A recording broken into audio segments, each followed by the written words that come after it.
प्रधानमंत्री ने नई दिल्ली में रक्षा कार्यालय परिसर का किया उद्घाटन। अधिकारियों से की बातचीत। देश की सुरक्षा को बताया सर्वोपरि।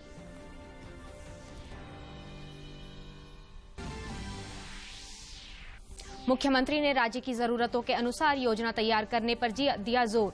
ST/SC एक्ट की बेहतरी के लिए अलग से पॉलिसी बनाने का सुझाव।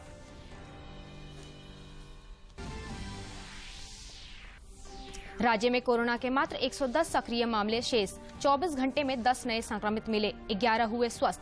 टीकाकरण अभियान जारी। और 4 दिनों की बारिश से राज्य की कई नदियां उफान पर। आज से राहत की उम्मीद। 1 जून से 15 सितंबर तक कुल 909 मिलीमीटर वर्षा दर्ज।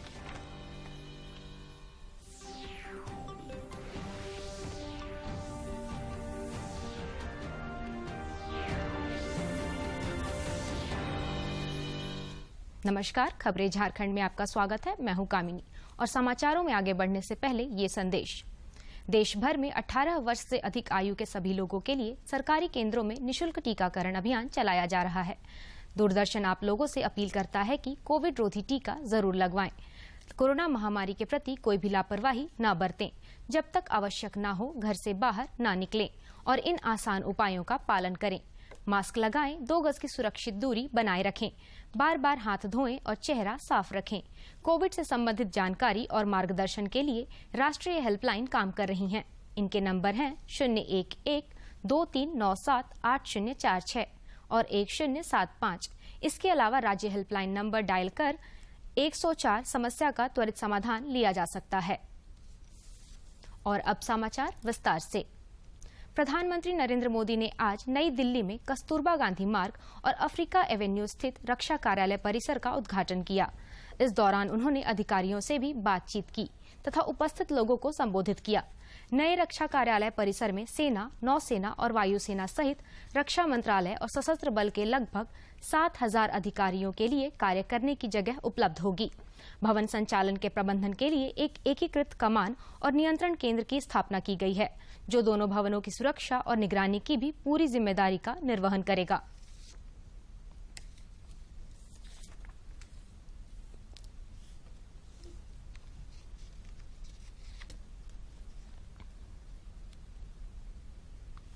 केंद्रीय कैबिनेट ने टेलीकॉम सेक्टर में दूरसंचार सेवा प्रदाताओं के लिए 9 संरचनात्मक सुधार, 5 प्रक्रिया संबंधी सुधार और कई राहत उपायों को मंजूरी दी है। साथ ही इसके तहत स्वचालित रूप से 100% प्रत्यक्ष विदेशी निवेश की भी अनुमति दी गई है। ऑटो उद्योग और ड्रोन उद्योग के लिए ये योजना 26,058 करोड़ की होगी। इसमें से 25,938 करोड़ रुपए ऑटो उद्योग के लिए और 120 करोड़ ड्रोन उद्योग के लिए होंगे। इसके जरिए 5 सालों में दोनों को 26,058 करोड़ का प्रोत्साहन दिया जाएगा। ऑटो क्षेत्र के लिए PLI योजना 5 वर्षों में 42,500 करोड़ से अधिक का नया निवेश और 2,30,000 करोड़ से अधिक का वृद्धिशील उत्पादन लाएगी। इससे संबद्ध क्षेत्रों में अतिरिक्त 7,60,000 नौकरियां पैदा करने में भी मदद मिलेगी। केंद्रीय मंत्रिमंडल के फैसलों पर प्रधानमंत्री नरेंद्र मोदी ने कहा कि सुधार पथ को जारी रखते हुए कैबिनेट ने ऑटो उद्योग और ड्रोन उद्योग के लिए एक PLI योजना को मंजूरी दी है। यह विनिर्माण को बढ़ावा देगा और इस क्षेत्र को वैश्विक रुझानों के साथ साथ सर्वोत्तम प्रथाओं के बराबर लाएगा। प्रधानमंत्री ने ऑटो और ड्रोन उद्योग से जुड़े मंत्रिमंडल के एक और फैसले को लेकर कहा कि सुधार के रास्ते पर आगे बढ़ते हुए मंत्रिमंडल ने वाहन उद्योग और ड्रोन उद्योग के लिए एक PLI योजना को मंजूरी दी है। इससे विनिर्माण को बढ़ावा मिलेगा और ये क्षेत्र को वैश्विक रुझानों के साथ साथ सर्वोत्तम प्रथाओं के अनुकूल बनाएगा।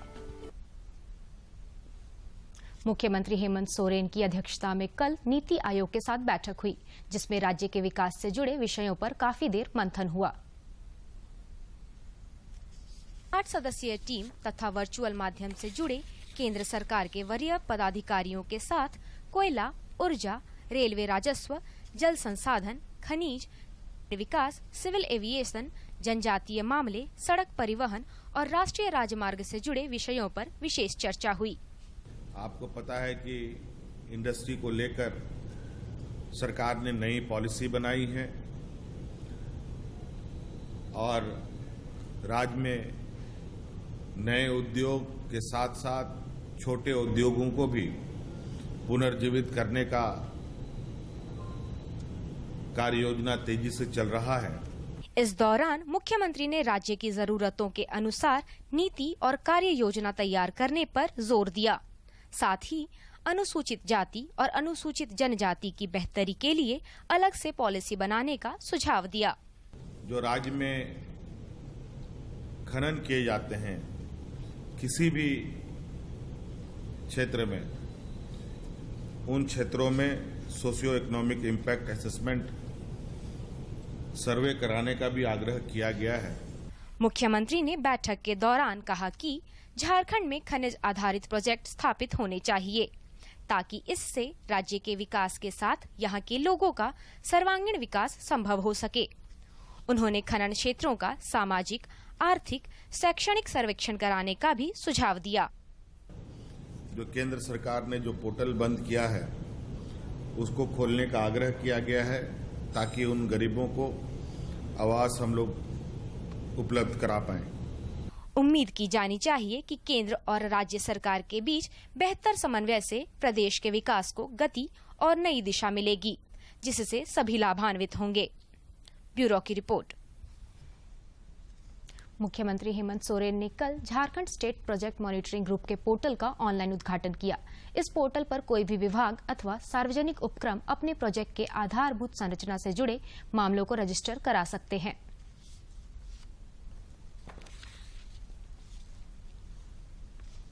मुख्यमंत्री हेमंत सोरेन के निर्देश पर उद्योग सचिव की अध्यक्षता में आज रांची में विभिन्न औद्योगिक संगठनों से जुड़े प्रतिनिधियों की बैठक हो रही है। इस बैठक में Jharkhand chamber of commerce and industries और झारखंड स्मॉल इंडस्ट्रीज एसोसिएशन के वरीय पदाधिकारी शामिल होंगे। गौरतलब है कि मुख्यमंत्री ने स्थानीय स्टेक होल्डर्स की कठिनाइयों के समाधान के लिए उद्योग विभाग को पहल करने का निर्देश दिया था। देश में पिछले 24 घंटों के दौरान कोरोना संक्रमण के 30,570 नए मरीज मिले हैं, जबकि इससे अधिक 38,303 लोगों ने कोविड को मात देने में सफलता हासिल की है। मुताबिक पिछले 24 घंटों में 30,570 नए दैनिक मामले दर्ज किए गए। वहीं 38,303 लोग उपचार करवाकर स्वस्थ हो चुके हैं, जिसके बाद देश में रिकवरी रेट बढ़कर 97.64% हो गया है। इस समय देश में सक्रिय मामलों की कुल संख्या 3,42,923 है। राज्य में सामूहिक प्रयास से कोरोना खात्मे की ओर है। ताजा आंकड़े के मुताबिक अब झारखंड में कोरोना के मात्र 110 सक्रिय मामले शेष हैं, जिसमें सर्वाधिक 70 मामले रांची में हैं। बाकी 23 जिलों में यह सिंगल डिजिट में है। कई जिलों में अब कोविड का एक भी मरीज नहीं है। इस बीच सैंपल जांच में पिछले 24 घंटे में राज्य भर में 10 संक्रमित मिले, जबकि 11 लोगों ने कोरोना को मात देकर जिंदगी की जंग जीती है और राज्य का कोरोना रिकवरी रेट फिलहाल 98.49% है। कोरोना के जोखिम को कम करने के लिए देश में टीकाकरण अभियान तेज गति से चल रहा है। राष्ट्रव्यापी टीकाकरण अभियान के तहत अब तक देश भर में 76 करोड़ 57 लाख टीके लगाए जा चुके हैं। 57 लाख से अधिक टीकों की खुराक दी जा चुकी है। पिछले 24 घंटों के दौरान 64,51,000 से अधिक टीकों की खुराकें दी गई हैं। इधर झारखंड में भी कोरोना के खिलाफ जारी जंग में टीकाकरण अभियान तेज गति से चल रहा है। राज्य में अब तक 1.25 करोड़ से ज्यादा लोगों को कोविड रोधी टीका लगाया जा चुका है। राजधानी रांची के शहरी और ग्रामीण क्षेत्रों में आज भी टीकाकरण के लिए 50 से ज्यादा केंद्र बनाए गए हैं। रामगढ़ जिले के रजरप्पा स्थित मां छिन्नमस्ती के मंदिर को करीब 147 दिनों के बाद आम श्रद्धालुओं के लिए खोल दिया गया है। मंदिर में पहली पूजा करने वाले गिरिडीह के सांसद चंद्र प्रकाश चौधरी ने कहा कि कोविड नियमों का पालन करते हुए पूजा अर्चना होनी चाहिए। वहीं पंडा समाज के पुजारियों सहित मंदिर खुलवाने के लिए आंदोलन करने वाले श्रद्धालुओं ने राज्य सरकार का आभार व्यक्त किया है।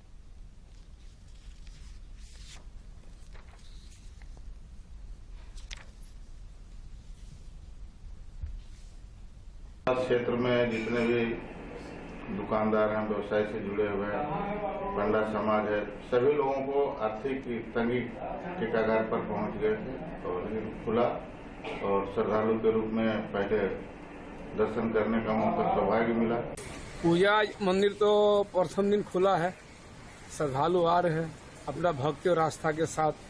माँ के दरबार में नाना प्रकार के मनोकामना अपने मन में रखे हुए थे, इनकी सही माँ मनोकामना मुरादें पूरी की, उसी आधार पर दरबार में आए हुए हैं। और जो है कि लगातार आंदोलन के माध्यम से हम अपनी आवाज को सरकार तक पहुंचाते रहे कि माता छिन्नमस्तिका का मंदिर सहित राज्य के सभी हमारे धार्मिक मंदिर खुले हैं और अंततः जो है देर से ही सही लेकिन सरकार ने निर्णय लिया और कल ही मंदिर खोलने का निर्णय लिया। वो ज्यादा से ज्यादा संख्या में रजरप्पा मंदिर में आएंगे और सरकार के दिए हुए दिशा निर्देशों का पालन करके वो मुंह में मास्क लगाएंगे। हमारे मंदिर प्रांगण में मंदिर के द्वारा दिए हुए सैनिटाइजर मशीन में अपना हाथ सैनिटाइज करेंगे। डिजिटल इंडिया अभियान के तहत देश भर में कॉमन सर्विस सेंटर खोले जा रहे हैं। केंद्र सरकार के इस प्रयास से कंप्यूटर प्रशिक्षित युवाओं को रोजगार तो मिल ही रहा है, ऑनलाइन काम होने से आम लोगों के पैसे और समय दोनों की बचत भी हो रही है।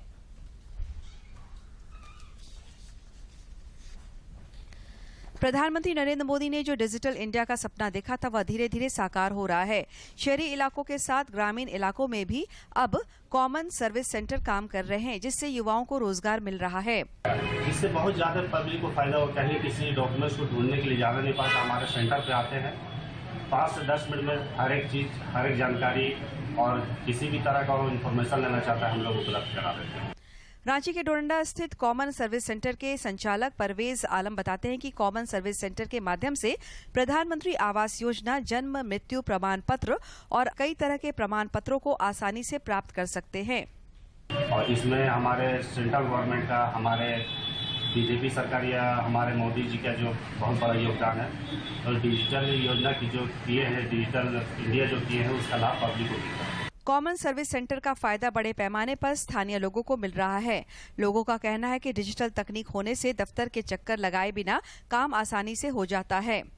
यहाँ पर खुल गया, मोदी जी का तरफ से यहाँ पर खुल गया, ये बहुत अच्छा बात है और हम लोग को, जनता को बहुत सुख सुविधा, हर चीज मिल रहा है। यहाँ पे कोई टेंशन नहीं हो रहा है। जगह जगह पर कॉमन सर्विस सेंटर खुल जाने से लोगों को आसानी हो रही है। इसके साथ ही बिचौलियों का भी राज खत्म होता जा रहा है। रांची से करमवीर की रिपोर्ट। समाचारों का सिलसिला जारी रहेगा, लेकिन इस विराम के बाद।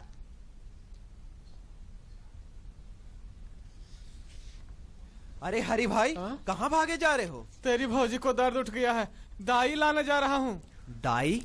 कौन जमाने में जी रहे हो भाई? मुफ्त में ममता वाहन बुलाओ और भौजी को सरकारी अस्पताल लेकर जाओ। हाँ, कहने में कहा जाता है, जिसको खर्च उठाना पड़ता है वो न समझता है। हरी भाई, सरकारी अस्पताल में प्रसव के लिए कोई पैसे नहीं लगते हैं। वहाँ सारी सुविधाएं बिल्कुल मुफ्त उपलब्ध है और वो भी 24 घंटे। सच? हाँ हरी भाई, बिल्कुल सच। कोई खर्च ना इसमें होता, बढ़कर सुविधा जो कोई लेता।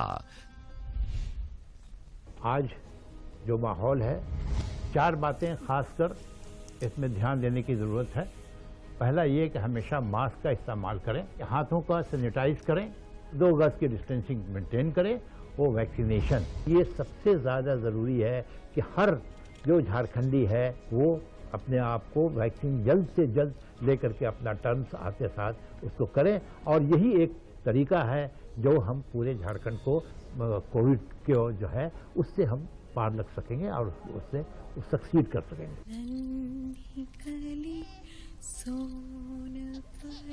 नहीं, पानी तो पिला दो। 6 महीने तो होने दे। दादी, ना दे दो। रुक जा, पहले 6 महीने तो होने दे। उसमें क्यों नहीं? क्योंकि 6 महीने से पहले कुछ और खिलाया पिलाया तो हो जाएगा 10। 6 महीने तक सिर्फ मम्मी का ही दूध, समझी? अरे वाह।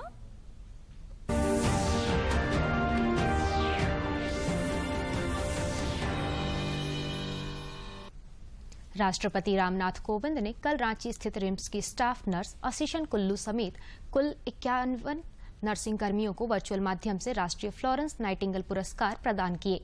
इस दौरान उन्होंने कोरोना महामारी से लड़ाई में नर्सों के योगदान को अमूल्य बताया। कोरोना काल में अपनी जान की परवाह किए बिना सेवा भाव से काम करने की सराहना करते हुए राष्ट्रपति रामनाथ कोविंद ने कहा कि महामारी में नर्सों का अमूल्य योगदान है। राष्ट्रपति ने कहा कि भारत दुनिया का सबसे बड़ा टीकाकरण अभियान को चला रहा है, जिसमें नर्सों की अहम भूमिका है। नर्सों के बिना इतना बड़ा अभियान संभव नहीं था। राष्ट्रपति ने 51 नर्सों को उनके योगदान के लिए राष्ट्रीय फ्लोरेंस नाइटिंगेल पुरस्कार से सम्मानित किया। कोविड-19 महामारी के दौरान हमारी नर्सों ने कर्तव्यपरायणता की इसी भावना का परिचय दिया। नर्सों द्वारा प्रदत्त अमूल्य योगदान के परिणाम स्वरूप ही हमें महामारी से लड़ने में सहायता मिल सकी। हमारी नर्सों ने अपने सतत प्रयासों से देश की आबादी के एक बड़े हिस्से का टीकाकरण कर पाने की उल्लेखनीय उपलब्धि हासिल करने में मदद की है। इस मौके पर केंद्रीय स्वास्थ्य मंत्री मनसुख मांडविया ने कहा कि कोरोना महामारी के दौरान नर्सों ने कोरोना वॉरियर के रूप में जो काम किया वो सराहनीय है। उन्होंने कहा कि कोरोना काल में उनके काम को देखते हुए स्वास्थ्य मंत्रालय ने कई कदम उठाए हैं। स्वास्थ्य मंत्री ने कहा कि प्रधानमंत्री के सपनों को पूरा करने में नर्सों की अहम भूमिका है। स्वास्थ्य मंत्री ने कहा कि स्वास्थ्य क्षेत्र में टेक्नोलॉजी का इस्तेमाल बढ़ रहा है, इससे मरीजों को फायदा हो रहा है। Nitendra Singh, DD news, Delhi. पिछले 4 दिनों की बारिश से राज्य की कई नदियां उफान पर है। खरकई नदी खतरे के निशान को पार कर गई है तथा स्वर्णरेखा नदी के जलस्तर में भी बढ़ोतरी की सूचना है। पूर्वी सिंहभूम जिला प्रशासन ने दोनों नदियों के तटीय इलाके में रहने वाले नागरिकों से नदी किनारे नहीं जाने की अपील की है तथा सुरक्षित स्थानों में शरण लेने का सुझाव दिया है। इधर मौसम वैज्ञानिक अभिषेक आनंद ने बताया कि 1 जून से 15 सितंबर तक राज्य में लगभग 909.8 मिलीमीटर वर्षा दर्ज की गई है। उन्होंने बताया कि आज से बारिश में कमी आने और मौसम के साफ होने की उम्मीद है।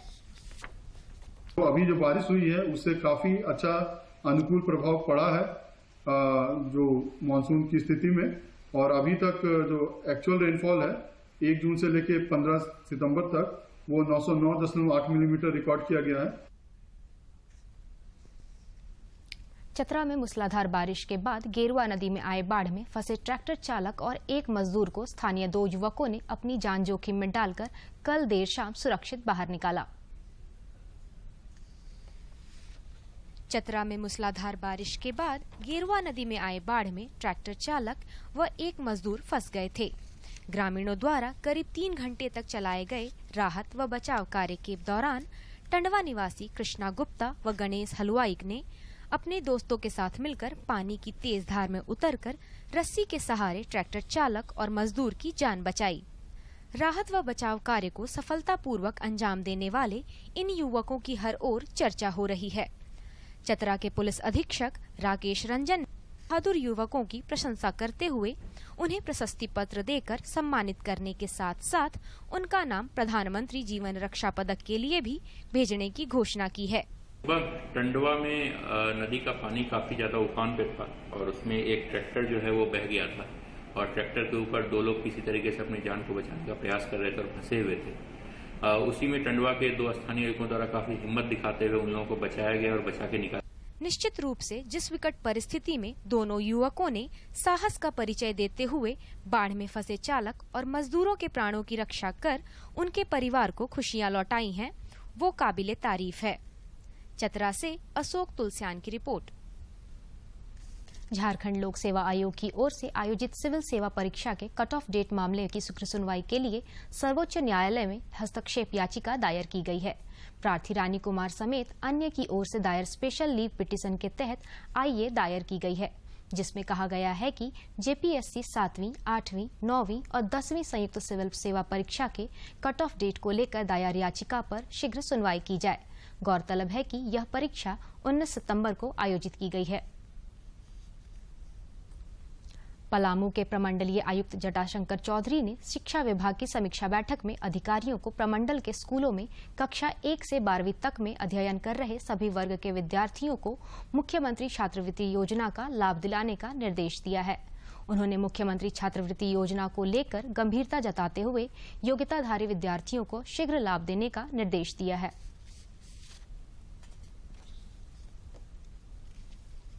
आजादी का सफर में आज जानिए क्रांतिकारी महावीर सिंह राठौर और चटगांव शस्त्रागार छापे के बारे में।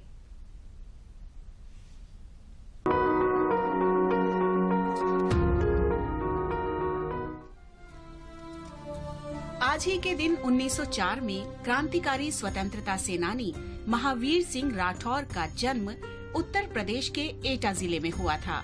छठी कक्षा में पढ़ाई के दौरान ही वो स्वतंत्रता संग्राम में कूद पड़े थे। बाद में उन्होंने क्रांतिकारी संगठन नौजवान भारत सभा की सदस्यता स्वीकार कर ली थी।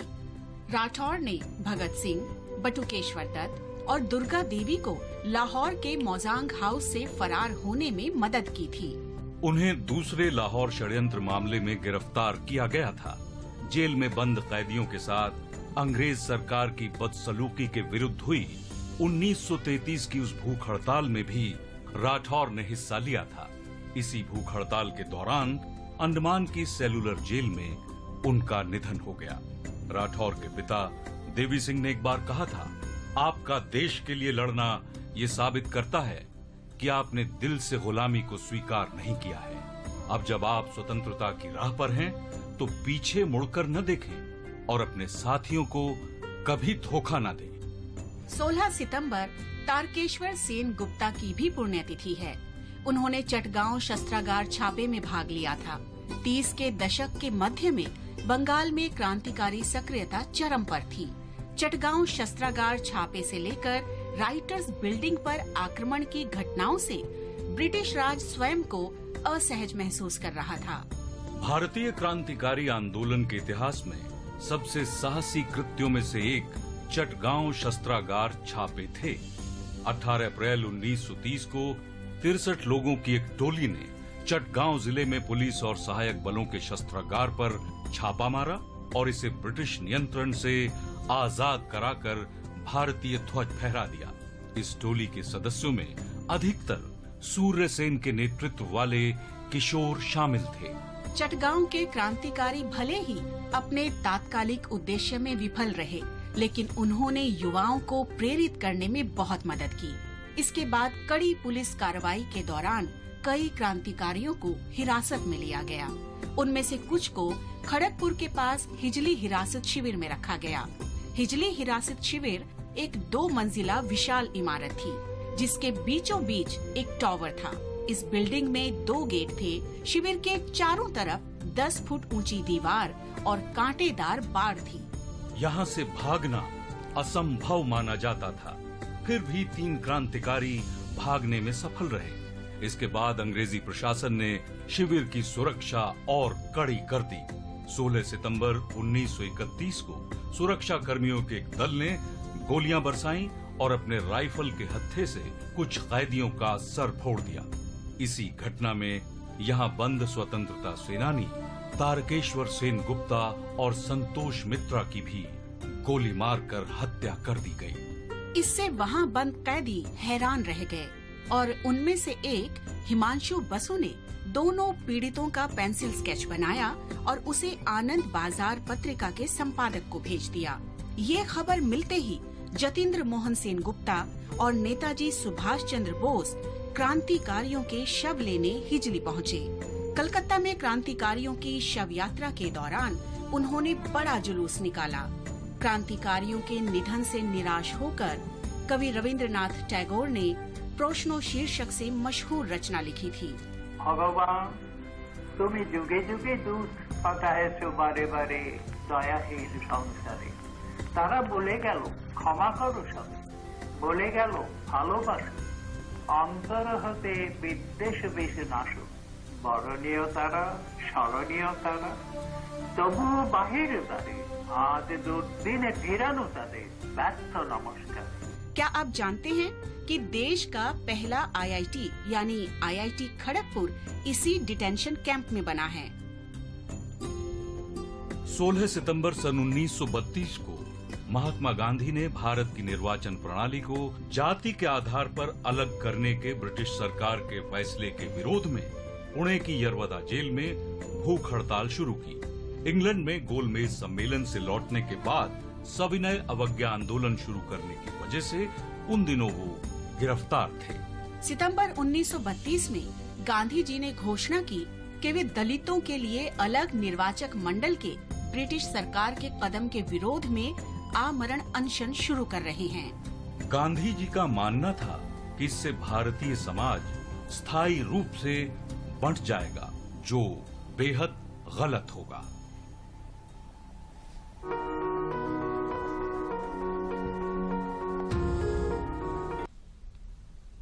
पश्चिमी सिंहभूम जिला बार एसोसिएशन के चुनाव में वरिष्ठ अधिवक्ता रामेश्वर प्रसाद को अध्यक्ष के रूप में निर्वाचित घोषित किया गया है। इससे पहले जिला बार एसोसिएशन के चुनाव के लिए कल मतदान कराया गया और देर शाम तक मतगणना की गई। चुनाव अधिकारी ने मतगणना खत्म होने के बाद परिणाम घोषित करते हुए अधिवक्ता रामेश्वर प्रसाद को अध्यक्ष, अधिवक्ता कैसर परवेज को उपाध्यक्ष एवं अधिवक्ता आशीष कुमार सिन्हा को सचिव के रूप में निर्वाचित घोषित किया। इसके अलावा कार्यकारिणी के सदस्यों के निर्वाचन की भी घोषणा की गई।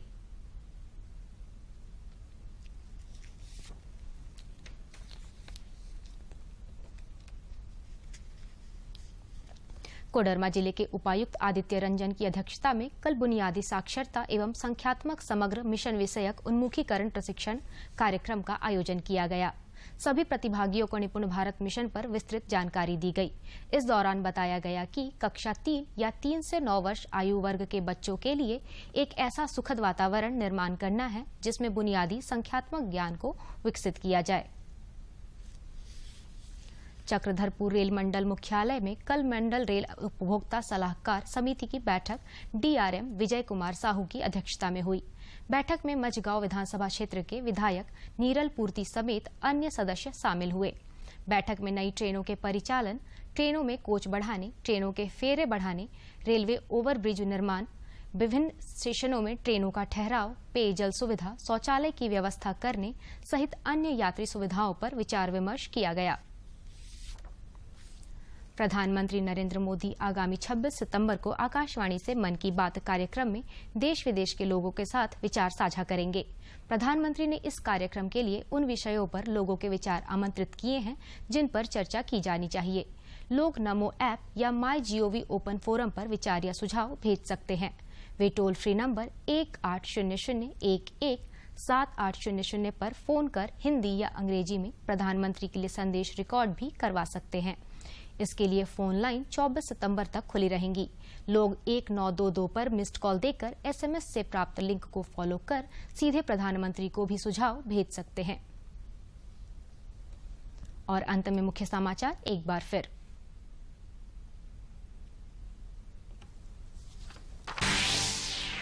प्रधानमंत्री ने नई दिल्ली में रक्षा कार्यालय परिसर का किया उद्घाटन। अधिकारियों से की बातचीत, देश की सुरक्षा को बताया सर्वोपरि।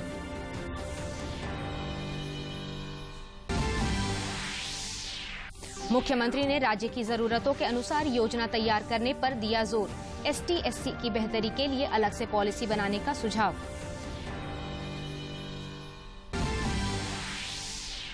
राज्य में कोरोना के मात्र 110 सक्रिय मामले शेष। 24 घंटे में 10 नए संक्रमित मिले, 11 हुए स्वस्थ। टीकाकरण अभियान जारी।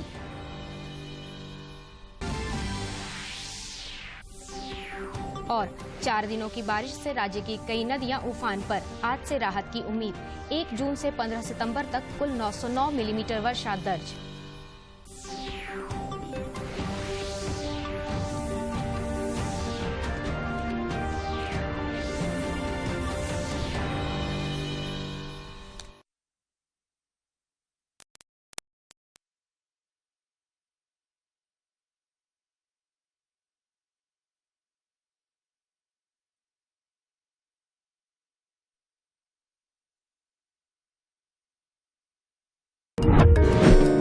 प्यारे बच्चों, कोविड-19 के कारण आप सभी अपने अपने घरों में रहकर ही अपनी पढ़ाई कर रहे हैं। ऐसे समय में आप अपनी पढ़ाई को रोचक तरीके से सीख समझ सकें, इसके लिए झारखंड सरकार द्वारा प्रस्तुत किया जा रहा है हमारा दूरदर्शन हमारा विद्यालय कार्यक्रम।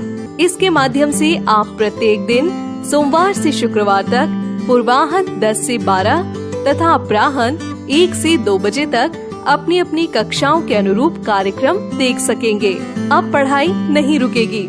स्कूली शिक्षा एवं साक्षरता विभाग झारखंड।